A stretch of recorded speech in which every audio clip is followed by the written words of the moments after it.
muhawe ikaze mwe mwese mudukurikira ku rubuga rwacu, urubuga ruzwi ku izina Kubaturwa TV. Uyu munsi tugiye kurebera hamwe n'impamvu ki abahamya ba Yehova batizihiza iminsi mikuru nk'andi madini. Kuki batizihiza iminsi mikuru? Turaza kubirebera hamwe. Mu biganiro byacu bibanza twagiye tugaragaza uburyo imyizerere y'abahamya ba Yehova ishingiye ku byanditswe byera ari byo Bibiliya. Byanditswe byera byose ari byo Bibiliya. Baduhaye impamvu ifatika ishingiye muri Timoteyo wa kabiri bice 3:16. Haranditswe ngo ibyanditswe byera byose byahumetswe n'Imana, bigira umumaro wo kwigisha umuntu no kumwemeza ibyaha bye no kumutunganya no kumuhanira gukiranuka, kugira ngo umuntu w'Imana abashyitse afite ibimukwiriye byose ngo akore imirimo myiza yose. Uwo ni umurongo wa 17. None se ubwo abahamya ba Yehova bakomeje kwibazwaho n'imihanda yose cyangwa se n'abantu muri rusange, barashaka kuva mu rujijo ku bijyaniranye n'imyemerere yabo, cyane ko isobanutse nk'uko imyizerere yabo ibivuga. Impamvu ya mbere rero igaragaza ituma abahamya ba Yehova batemera iminsi mikuru yo mu rwego rw'idini ni izihizwa ryayo mu bice byinshi by'isi, nuko iyo minsi mikuru idakomoka mu byanditswe byera ari byo Bibiliya. Wakwibaza uti iyo minsi mikuru ubwayo ikomoka he? Reka noneho dufatanye gukora ubushakashatsi kugira ngo ubushakashatsi tugiye gukora bubashe gutuma tumenya aho iyo minsi mikuru ikomoka. Ubushakashatsi twakoze twifashisha igitabo cyitwa Encyclopédie Britannique.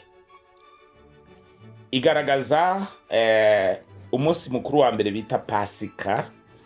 Nubwo tutaraza kuva imuzi iyo minsi mikuru yose, ariko reka turebemwo imwe y'ingenzi.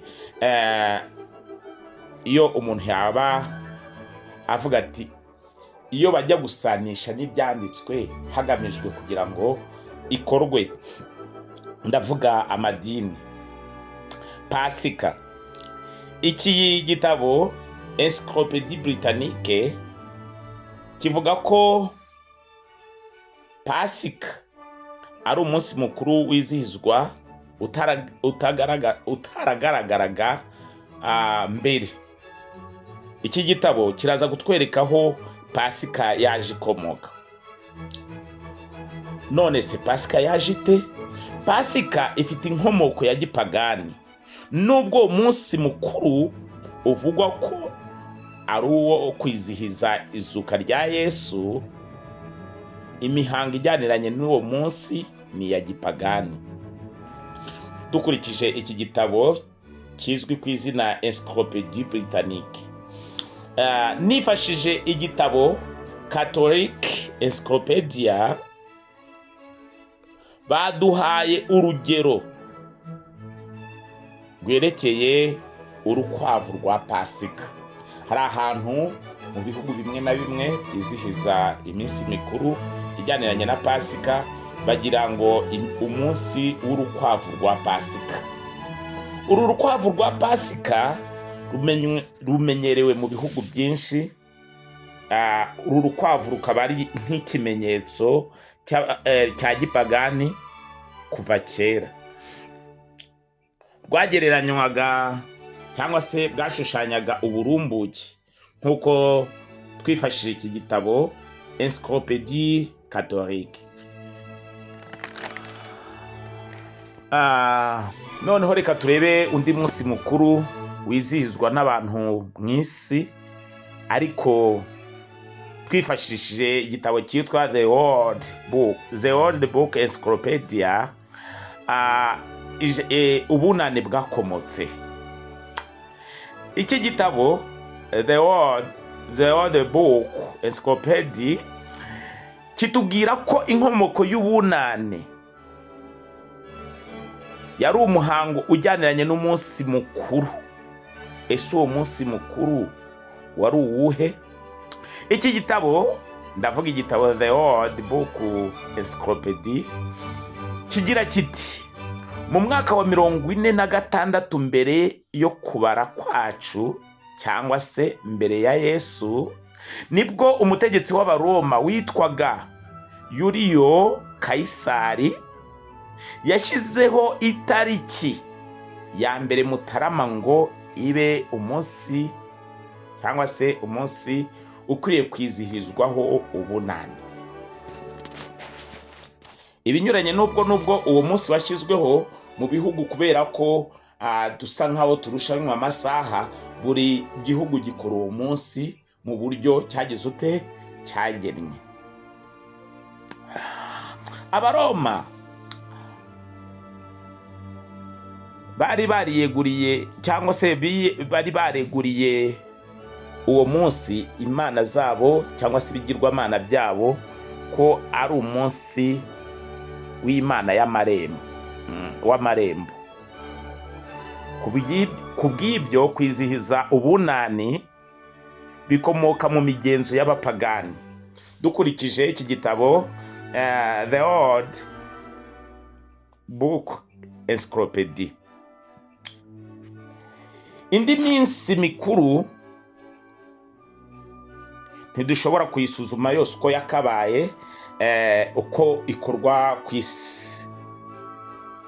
Gusa reka turebe icyo umuremyi wacu, ndavuga Uwiteka Imana ishobora byose, uburyo ifata cyangwa se ibona iyi migenzo ikorwa n'abantu cyangwa se n'imiryango, uburyo Imana ibibona ite. Reka twifashishe igitabo cy'umuhanuzi Yeremiya, ibice 17 umurongo wa 5 ndetse n'uwa 7. Dusoma ngo: uku niko Uwiteka avuga ati: havumwe umuntu wiringira undi muntu, akishima amaboko ye, mu mutima we akimura Uwiteka. Azaba ameze nk'inkokore yo mu butayu, kandi icyiza n'icyiza ntazabibona, ahubwo azatura ku gasi ko mu butayu, mu gihugu cy'ubukuna kidatuwemo. None se 7 hagira hati: hahirwa umuntu wizera Imana, cyangwa se hahirwa umuntu wizera Uwiteka akamubera ibyiringiro. Mu by'ukuri rero, aho kwizera umuntu, wakabaye wizera Uwiteka, kuko Uwiteka niwe byiringirwa. Nanone ibyakozwe n'intumwa ibice 10 umurongo wa 25 n'uwa 26 haranditswe ngo: hari umuntu washatse kugira ute kubararira umugabo bita Petero. Ese Petero yemeye ko Koroneli yabasha kumwunamira? Reka tubirebe mu byakozwe n'intumwa ibice 10 umurongo wa 25 na 26 haranditswe ngo: Petero agiye kwinjira, Koroneliyo aramusanganira, yikubita imbere y'ibirenge bye, aramuramya.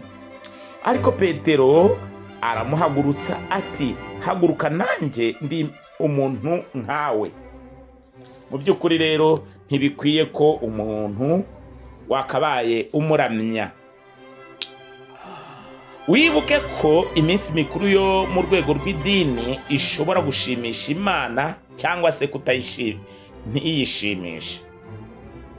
Gusa dore icyo ibyanditswe bivuga, cyane cyane ku bakora imigenzo itubaha Imana, cyangwa se iminsi mikuru itubaha Imana, kugira ngo uzafatanye ibyago bizatera abo banzi b'Imana bakora ibidahuje no gukiranuka k'Uwiteka. Reka duhurire mu magambo aboneka muri Yesaya ibice 52 umurongo wa 11. Haranditswe ngo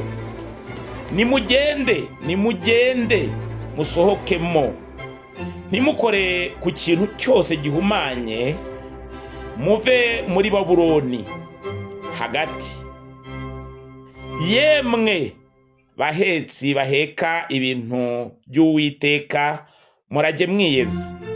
Nanone aya magambo yagarutsweho na Yohana ku kirwa cy'Ipatimo ubwo yerekwaga ibyagombaga kubaho. Yohana yeretswe ibi bintu bisa nk'ibiri muri Yesaya ibice 52 umurongo wa 11. Turabisanga mu Byahishuwe ibice 18 umurongo wa 4. Dusoma ngo, numva irindi jwi rivugira mu ijuru riti, bwoko bwanjye nimuwusohokemo, kugira ngo mwe gufatanya n'ibyago byawo, mwe guhabwa no ku byago byawo. Byumvikana ko iminsi mikuru n'abayigena bafitanye urubanza n'Uwiteka, bafitanye urubanza n'Imana ishobora byose, umuremyi wa byose.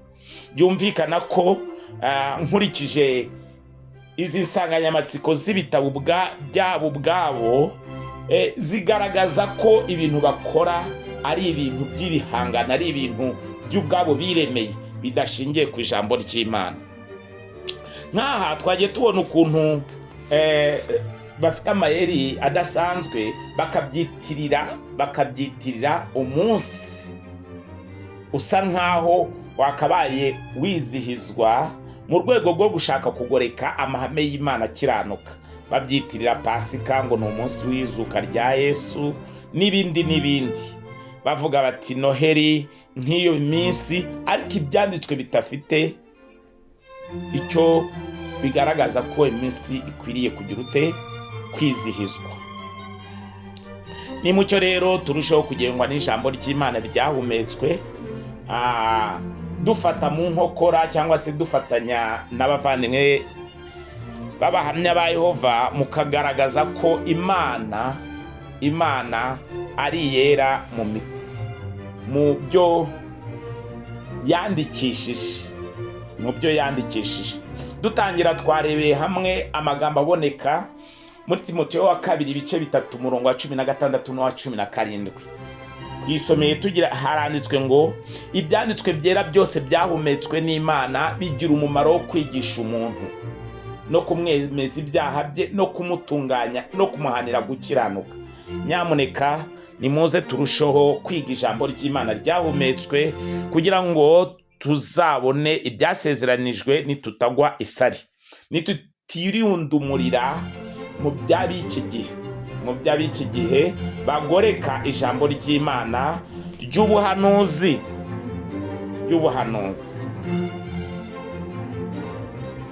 Birashoboka rero ko waba udukurikira kuri uru rubuga rwacu Kubaturwa TV, kongeye kuguha ikaze nanone udukorera subscribe cyangwa se sabone, udulikinga ndetse ukomantinga cyangwa se ugaragaza ibyo utumva neza kugira ngo tubashe kuguha ubusobanuro bujyaniranye n'ibiganiro tubagezaho. Mwaganirizwaga n'umuvugabutumwa Mugwaneza Ernest ku rubuga Kubaturwa TV. Mugira amahoro, ndabakunda, Uwiteka akandusha.